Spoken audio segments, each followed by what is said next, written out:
Okay, the relation between the slope, deflection and radius of curvature.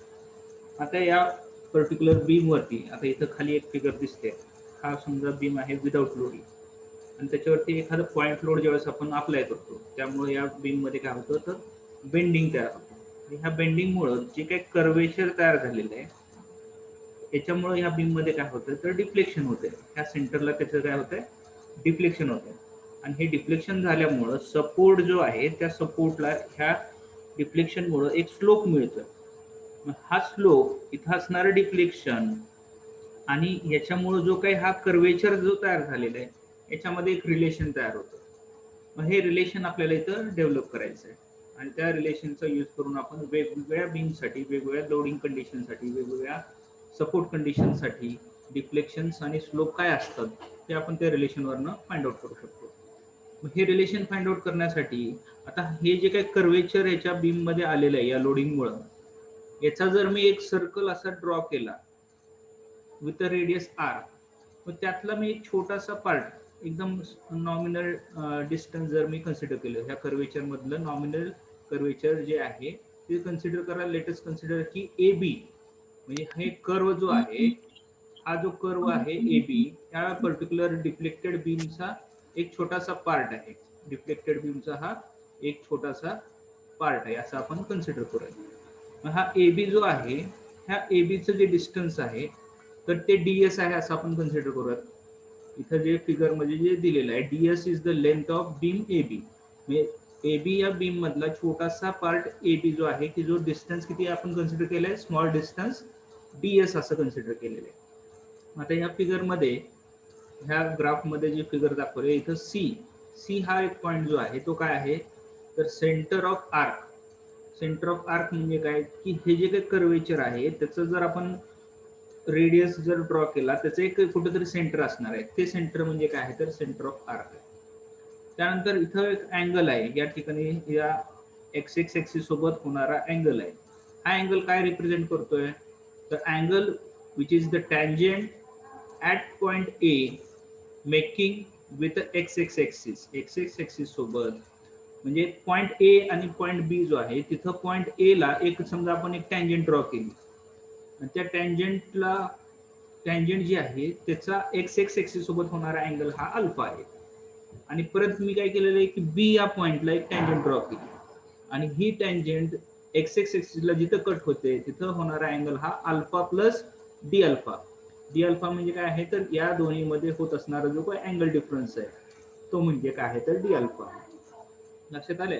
आणि आता ह्या particular A B पासून हे असं एक छोटासा इथं ट्रायंगल तयार केलेलं दिसतोय की जो स्मॉल डी एक्स आणि स्मॉल डी वाय आहे. आता हे जे आहे हे small displacement along x direction and along Y direction, म्हणजेच काय तर इथे एक स्लोप तयार होतोय ह्या ठिकाणी ए बीचा.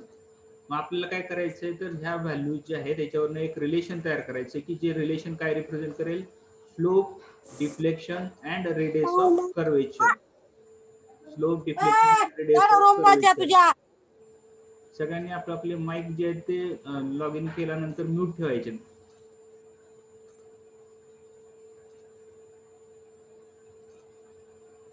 त्यानंतर आपण काय करणार आहोत तर ह्या पर्टिक्युलर ट्रायंगल ए सी आणि बी मध्ये होत असणारा जो अँगल आहे तो स्मॉल डी अल्फा आहे.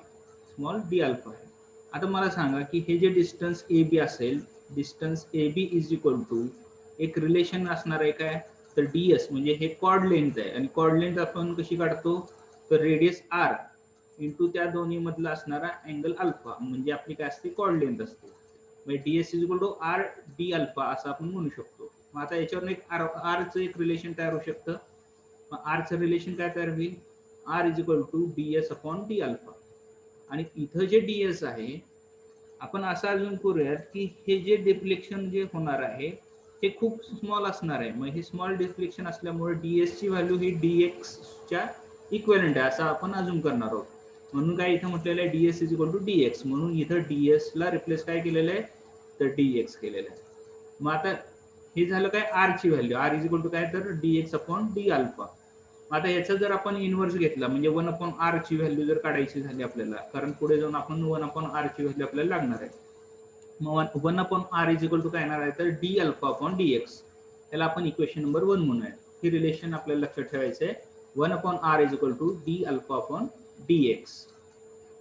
मग आता इथं हा जो ट्रायंगल आपण इथं कन्सिडर केला होता, हा या ट्रायंगल मध्ये इथं होणारा अँगल किती आहे अल्फा आहे. मग तसंच ह्या पॉइंट ए ला इथं होणारा अँगल पण काय असणार आहे अल्फा असणार. आणि टॅन अल्फाची किंमत काय असते समोरची बाजू भागिले लगतची बाजू. ह्या छोट्याशा ट्रायंगल मध्ये इथं ए या ठिकाणी होत असणारा हा हॉरिझॉन्टल सोबतचा अँगल अल्फा जर असेल इथं, तर मग ही समोरची बाजू आपल्याकडे dy आहे आणि ही लगतची बाजू जी आहे ती dx आहे. Opposite side upon adjacent side. मग काय येणार आहे tan alpha is equal to dy upon dx. मग हा जो टॅन अल्फा जो आहे म्हणजे जो आता तुम्ही जनरली बीम बघता का नाही, घरामध्ये बघता कुठल्याही बिल्डिंग मध्ये बघता, तर त्या बीम मध्ये एवढं मोठं डिफ्लेक्शन कधी असत नाही. उगं nominal 1-2 mm 3 mm 4 mm max 15 mm पर्यंत डिफ्लेक्शन होऊ शकतं. मग हे जर डिफ्लेक्शन एवढं नॉमिनल असेल तर मग हे ds dx ह्या व्हॅल्यू खूप स्मॉल असणार आहे. त्याच्यामुळं इथं होत असणारा स्लोप किंवा हा जो अँगल अल्फा आहे आपल्या अनालिसिस साठी म्हणून हे मोठे अँगल दाखवलेले आहेत. हे अँगल जे आहेत ते खूप लहान असणार आहेत, खूप स्मॉल असणार आहेत. त्या केसमध्ये tan alpha is equal to alpha म्हणजे आपण टॅन अल्फा हा काय आहे खूप लहान आहे असं आपण कन्सिडर करा. म्हणजे dy ची व्हॅल्यू ही खूप लहान असणार आहे त्याच्यामध्ये. त्यामुळे काय होणार आहे tan alpha is nearly about equal to alpha because alpha value is very very small. आणि खूप लहान असल्यामुळे आपण काय करणार आहोत तर ही जी व्हॅल्यू आहे स्मॉल अल्फा आपण निग्लेक्ट करणार आहोत. मग डिफरेन्शिएट द अबोव इक्वेशन. मग आता हे जे इक्वेशन आहे म्हणजे कुठलं अल्फाचं जे इक्वेशन आहे अल्फा इज इक्वल टू काय तर dy upon dx. dy upon dx. आता dy अपॉन dx ची जी व्हॅल्यू आहे ह्या पर्टिक्युलर अल्फाला जर मी आणखीन एकदा डिफरेन्शिएट केलं with respect to what x, तर मला काय मिळतं D alpha upon dx is equal to d2y by upon dx square. पण आताच आपण वरती इक्वेशन नंबर 1 मध्ये रिलेशन काय डेव्हलप केलेलं आहे की 1/r is equal to D alpha upon dx. मग हे रिलेशन जे इक्वेशन नंबर 1 मध्ये आपल्याला मिळालेलं आहे ते जर ह्या इक्वेशन मध्ये मी पुटअप केलं म्हणजे ह्या व्हॅल्यूला मी रिप्लेस करू शकतो. कुठल्या तर डी अल्फा अपॉन dx ला मी रिप्लेस करू शकतो. म्हणजे काय येणार आहे व्हॅल्यू 1/r येणार आहे. 1/r is equal to d2y upon dx square. हे रिलेशन इथं तयार झालेलं आहे. म्हणजे आता हे रिलेशन यूज करून आपल्याला आणखीन पुढच्या टर्म जे आहेत ते सिम्प्लिफाईड करायचे. म्हणजे इथं आणखीन एक ही व्हॅल्यू मिळालेली आपल्याला. आता आपल्याला फ्लेक्झरस फॉर्म्युला माहिती आहे. फ्लेक्झरस फॉर्म्युला काय सांगतो m upon i is equal to sigma upon y is equal to e upon r. हे रिलेशन तुम्हाला माहित असेल. As we know that the flexural formula आपल्याला काय सांगतो. हा फॉर्म्युला तुम्ही सॉम 1 मध्ये बघितलेला आहे किंवा डिप्लोमाच्या विद्यार्थ्यांनी पण मॉस मध्ये हा फॉर्म्युला बघितला असणार आहे. काय तर फ्लेक्झरस फॉर्म्युला काय सांगतो m upon i is equal to e upon r हे रिलेशन सांगतो. आपल्याला काय करायचंय तर मोमेंट काढायचे. मग मोमेंट इज इक्वल टू काय सिम्प्लिफाईड होणार आहे e into i divide by r. मग आताच आपण काय डेव्हलप केलेलं आहे 1/r is equal to dy upon dx हे रिलेशन डेव्हलप केलेलं आहे. हे रिलेशन मी ह्या इक्वेशन वरच्या इक्वेशन मध्ये जर पुटअप केलं तर मग m ची व्हॅल्यू काय मिळते आपल्याला m is equal to ei d2y upon dx square. हे रिलेशन आपल्याला इथं डेव्हलप होतं. हे रिलेशन इम्पॉर्टंट रिलेशन आहे. हे जे इक्वेशन शेवटला तयार केलेलं आहे this equation is known as differential equation of elastic curve of beam. The product ei ह्या प्रोडक्टला आपण काय म्हणतो तर flexural rigidity of the beam. ei जे इथं मल्टिप्लाय झालेलं आहे ह्याला आपण काय म्हणतो we called it as flexural rigidity of the beam. ही फ्लेक्झरल रिजिडिटी जी आहे ती कशावरती डिपेंड आहे जे काही तुम्ही बीम जो आहे त्याच्यासाठी वापरलं गेलेलं मटेरियल. ई म्हणजे काय असतो तर यंग्स मॉड्युलस. स्टीलसाठी आपण जनरली काय पकडतो 2 × 10⁵ न्यूटन पर mm स्क्वेअर मध्ये. आय ची व्हॅल्यू काय असते तर मोमेंट ऑफ इनर्शिया असतो. मोमेंट ऑफ इनर्शिया कशावरती डिपेंड आहे जो काही तुम्ही बीम सेक्शन साठी वापरलेला आहे. म्हणजे समजा आपण रेक्टँग्युलर जर वापरला त्याची व्हॅल्यू जी काही विड्थ आणि डेप्थ असेल म्हणजे फॉर एक्झाम्पल जर रेक्टँगल असेल तर bd³/12 x एक्सिस साठी आपण moment of inertia find out करतो. मग हे डिपेंड असेल कुठल्या ह्याच्यावरती की तुम्ही सेक्शन जो आहे तो जो सर्क्युलर वापरलाय का रेक्टँग्युलर वापरलाय त्याच्यावरती आयची व्हॅल्यू ही डिपेंड राहणार आहे. लक्षात येते. तर हे रिलेशन आपल्यासाठी काय आहे तर इम्पॉर्टंट रिलेशन आहे, हे कायमस्वरूपी लक्षात ठेवायचं आहे आणि याच्यावरतीच आपल्याला बरेचसे डिफ्लेक्शन आता डेव्हलप करायचे. मुवमेंट इज इक्वल टू काय तर EI into d2y upon dx2 d2y upon dx2 हे रिलेशन जे आहे ते कायमस्वरूपीचं लक्षात ठेवायचं. बऱ्याचशा तुम्हाला कॉम्पिटेटिव्ह एक्झाम असतील किंवा तुम्हाला इव्हन दो आता जे विद्यापीठाच्या एक्झाम असतील त्याच्यामध्ये सुद्धा मल्टिपल चॉईस क्वेश्चन म्हणून हा विचारला जाऊ शकतो की व्हॉट इज द रिलेशन किंवा what is the differential equation for the elastic curve of the beam. मग त्या केसमध्ये इथं वेगवेगळ्या पद्धतीने हा फॉर्म्युला लिहिला जाऊ शकतो. हे EI ते 1 अपॉन EI लिहितील, इथं dy अपॉन dx ठिकाणी d स्क्वेअर y अपॉन खाली हे y वर घेतील आणि हे x खाली घेतील, असं वेगवेगळ्या पद्धतीने अरेंजमेंट करून तुम्हाला हा MCQ साठी क्वेश्चन विचारला जाऊ शकतो. तर हा जो आहे फॉर्म्युला तो सगळ्यांना समजलाय का? आताचं जे काही डेरिव्हेशन मी आता डिराइव्ह केलेलं आहे. नाव the various methods of the deflection analysis. Deflection analysis मध्ये कुठल्या कुठल्या मेथड वापरले जातात तर several methods are available to determine the slope and deflection of the beam. All these methods are based on some principle, but the different techniques and their immediate object, the method is classified as की ज्याच्यामध्ये आपल्याला बघायचं आहे कुठलं या आपल्या सिलेबसमध्ये double integration method आहे, मॅकॅलिज method आहे, मोमेंट एरिया मेथड आहे, कॉन्जुगेट बीम आणि मेथड ऑफ सुपरपोजिशन. ह्या मेथड्स आपण ह्या चॅप्टरमध्ये डिस्कस करणार आहोत. त्यामधली पहिली जी मेथड आहे डबल इंटिग्रेशन मेथड ही आपण आज स्टार्ट करणार आहोत. त्यासाठी आपल्याला काय लागतात तर काही बाउंड्री कंडिशन्स माहीत असणं गरजेचं आहे. बाउंड्री कंडिशन्स काय असतात तर प्रत्येक बीमला let us consider to determine the slope and deflection for the beam in addition to differential equation. मग आता याच्यामध्ये आता समजा एक सपोर्ट आहे, फिक्स सपोर्ट आहे. आता याच्यामध्ये काय अलाउड आहे आणि काय अलाउड नाहीये हे आपल्याला माहित असणं गरजेचं असतं. डिस्प्लेसमेंट रिस्ट्रेंट कुठल्या आहेत म्हणजे डिस्प्लेस होऊ शकतं का नाही होऊ शकत.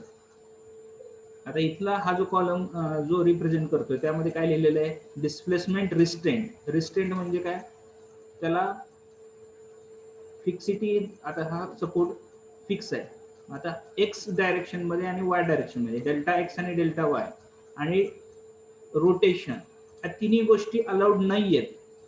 म्हणजे त्याला काहीही म्हणजे ते मूव्ह होऊ शकत नाही. एक्स डायरेक्शन मध्ये हा सपोर्ट मूव्ह होऊ शकत नाही, वाय डायरेक्शन मध्ये मूव्ह होऊ शकत नाही किंवा जागेवरती तो रोटेट पण होऊ शकत नाही. हा असा सपोर्ट आहे फिक्स सपोर्ट. मग डिस्प्लेसमेंट अलाउड काय आहेत काहीच नाही, म्हणून इथं काय म्हटलेलं आहे नील. डिस्प्लेसमेंट अलाउड काय आहेत नील आहेत. एक ही गोष्ट त्याला डिस्प्लेसमेंट मध्ये अलाउड नाहीये. त्याला एक्स डायरेक्शन मध्ये हलण्यासाठी वाव नाहीये, वाय डायरेक्शन मध्ये नाहीये किंवा ते रोटेट पण होऊ शकत नाही. म्हणून डिस्प्लेसमेंट अलाउड याच्यासाठी काय आहे तर 0 आहे. म्हणजे सगळ्या गोष्टी ह्याला काय केलेले आहेत रिस्ट्रेंट केलेले आहेत, बांधील करून टाकलेले आहेत. त्यानंतर हिंज सपोर्ट जर असेल तर हा एक्स डायरेक्शन मध्ये किंवा वाय डायरेक्शन मध्ये मूव्ह होऊ शकत नाही जागेवरून. पण हा जो हिंज आहे त्या हिंजच्या अभोवती काय होऊ शकतं रोटेट होऊ शकतं. म्हणून डिस्प्लेसमेंट अलाउड काय आहे तर रोटेशन आहे. रोटेशन कुठलं अलाउड आहे तर झेड डायरेक्शन मधलं रोटेशन त्याला अलाउड आहे. बरोबर आहे. आणि काय अलाउड नाहीये तर एक्स आणि वाय डायरेक्शन मध्ये डिस्प्लेसमेंट त्याला अलाउड नाहीये. म्हणजे हिंज जो सपोर्ट असतो हिंज सपोर्टला डिस्प्लेसमेंट अलाउड नसते पण रोटेशन हे अलाउड असतं.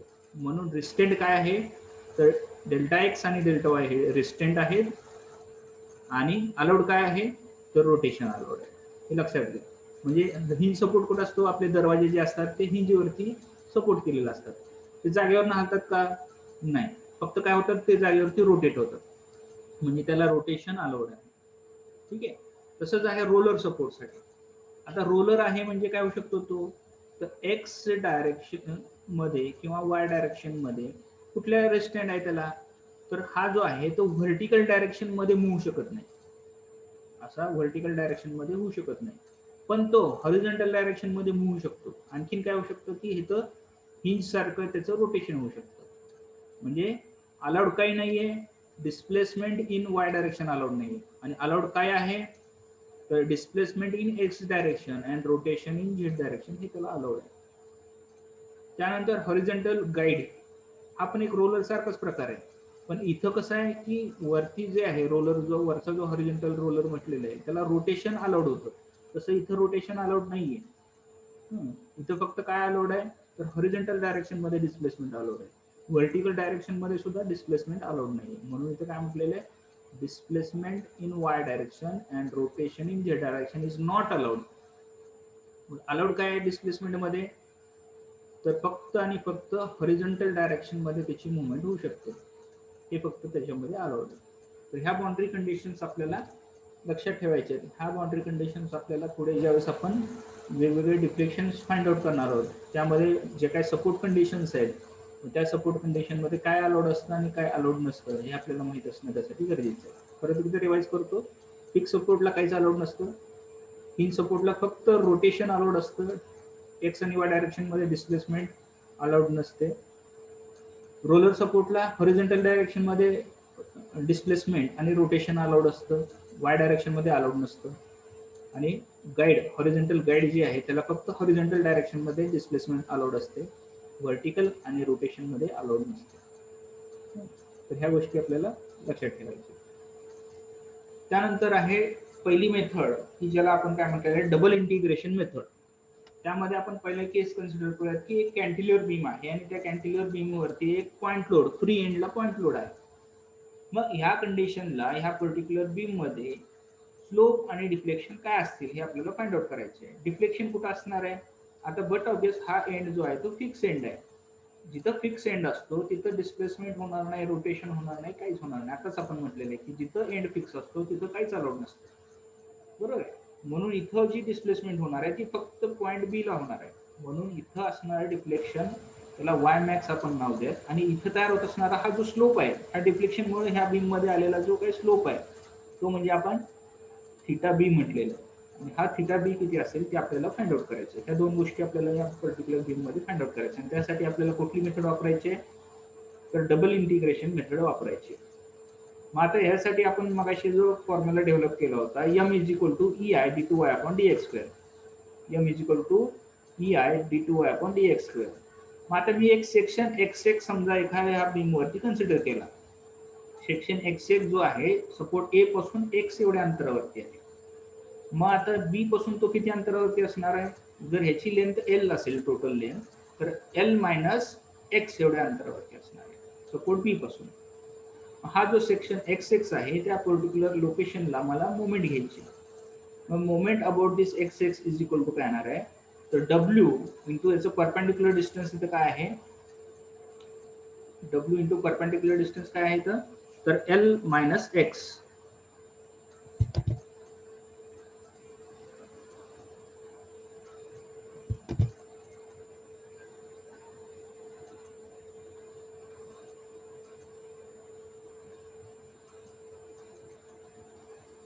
हे जे डब्ल्यू आहे हे डब्ल्यू इंटू याचं perpendicular distance L minus x.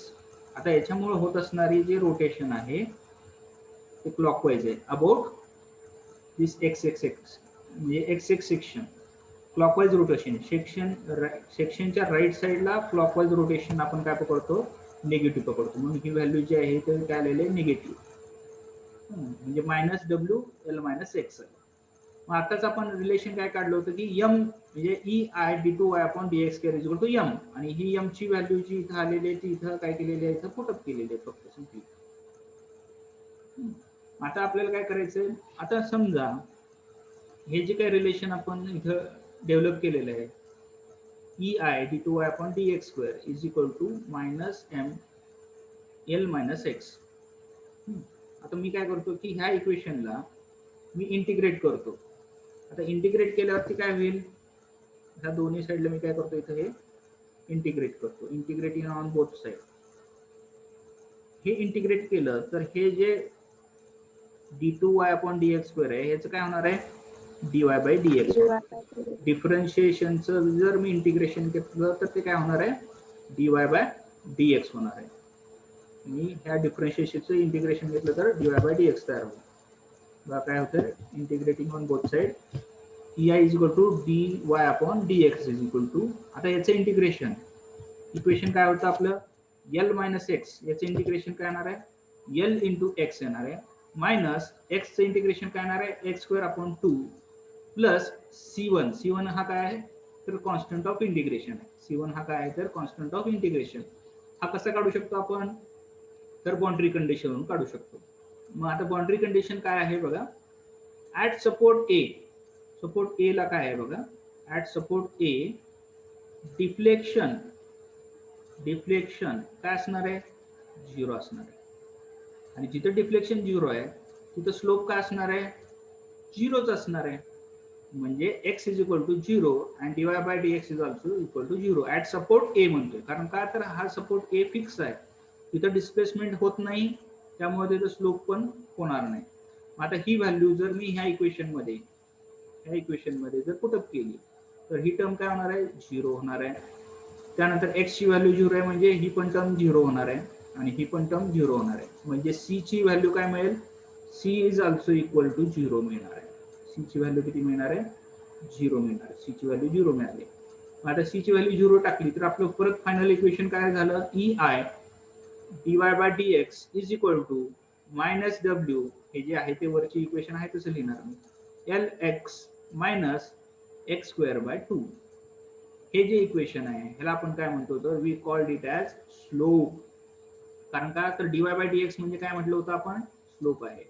dy by dx म्हणजे काय, समजा हा ट्रायंगल मी कन्सिडर, हा जो आहे इथं मी एक स्लोप काढायचं म्हटलं, हे हॉरिझॉन्टल आहे, इथला अँगल जो आहे तो थीटा आहे, हा जो आहे तो थीटा आहे, आणि ह्यातला स्मॉल पार्ट मी जर समजा असं कन्सिडर केला स्मॉल पार्ट, तर हे जे डिस्टन्स असणार आहे that is nothing but what, that is nothing but what dx, dx. आणि हे जे समोरचे अंतर जे आहे ते काय असणार आहे, that is nothing but what dy. dy by dx म्हणजे काय असतो तर आपला स्लोप असतो. म्हणून आपल्याला काय मिळालेलं आहे, थीटा म्हणजे स्लोप म्हणजे काय, dy by dx is equal to, आता हे जे ei आहे, हे ei जे आहे ते मी कुठे घेणार, या साईडला घेणार, या साईडला मूव्ह करणार. हे इथं मल्टिप्लाय इकडे आल्यानंतर ते काय होईल, डिवाइड होईल. म्हणजे काय येणार आहे equation, minus 1 upon ei, minus 1 upon ei into W. आता इथं काय करणार आहे, आपल्याला स्लोप कुठला काढायचा आहे, बी या पॉईंटचा काढायचा आहे. म्हणजे एक्स ची जी व्हॅल्यू आहे, ह्या एक्स ची व्हॅल्यू काय होणार आहे, ऍट पॉईंट बी काय होणार आहे, X is equal to L होणार आहे. एक्स इज इक्वल टू काय होणार आहे, एल होणार आहे. म्हणजे ह्या इक्वेशन मध्ये जिथे एक्स आहे तिथं आपल्याला काय करायला लागेल, एल पुटअप करायला लागेल, एल पुटअप करायला लागेल. हे सिम्प्लिफाईड करा म्हणजे काय येणार आहे, हे एल इंटू एल काय झालं, एल स्क्वेअर झालं, मायनस एल स्क्वेअर बाय 2. याचा बेस सेम जर करायचा असेल तर काय होणार आहे, इथं आपल्याला 2 ने मल्टिप्लाय करायला लागेल, डिवाइड करायला लागेल. 2 ने इथं मल्टिप्लाय केलं आणि इथं परत डिवाइड केलं, म्हणजे आता 2l square minus L square by 2 म्हणजे काय होणार आहे, एल स्क्वेअर बाय 2 राहणार आहे. आणि डब्ल्यू तर इथं आहेच आहे, म्हणजे काय राहिलं, W into L square upon 2 into E I. म्हणजे फायनली फॉर्म्युला काय मिळाला स्लोपचा, तर W L square upon 2ei हा फॉर्म्युला आपल्याला स्लोप साठी मिळाला, बरोबर आहे. आता तसंच आपल्याला परत आणखीन काय करायचं आहे, we have to develop this formula for the deflection also. आता ह्या dy बाय dx ला मी परत इंटिग्रेट समजा केलं तर काय मिळणार आहे मला, will be getting the y value. ह्या dy बाय dx ला मी परत इंटिग्रेट जर केलं तर मला काय मिळतंय, या dy बाय dx ला इंटिग्रेट केलं तर y मिळणार आहे. म्हणजेच काय मिळणार आहे तर डिफ्लेक्शन मिळणार आहे. कुठं मिळणार आहे तर बी ला काढायचं आहे. ठीक आहे, मग आता हे पण आपण डेव्हलप करूयात. हे लक्षात घ्या, हा फॉर्म्युला लक्षात ठेवायचा आहे. ऍट द एंड सगळ्या बीमच्या सगळ्या कंडिशनसाठी आपण हे फॉर्म्युले लिहून काढणार आहोत.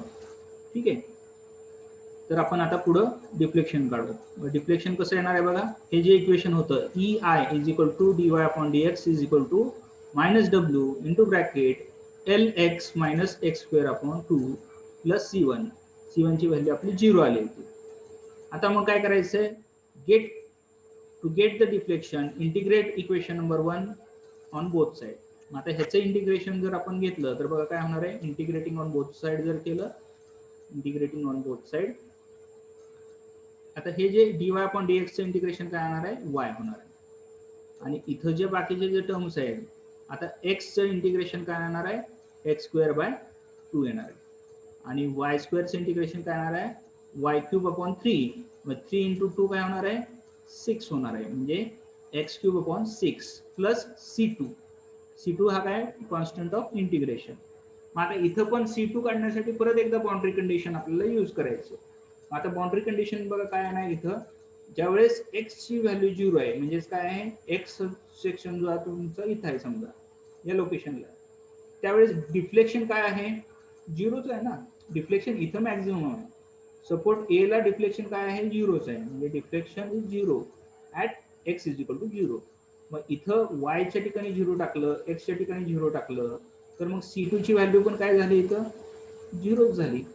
म्हणजे फायनली काय मिळालं तुम्हाला, EI is equal to EIY is equal to minus W L minus L into, आता हे जी व्हॅल्यू आहे L इंटू x² अपॉन 2, x² अपॉन 2 मायनस x³ अपॉन 6, म्हणजे C2 ची व्हॅल्यू आपण 0 इथं पुटअप केलेली आहे.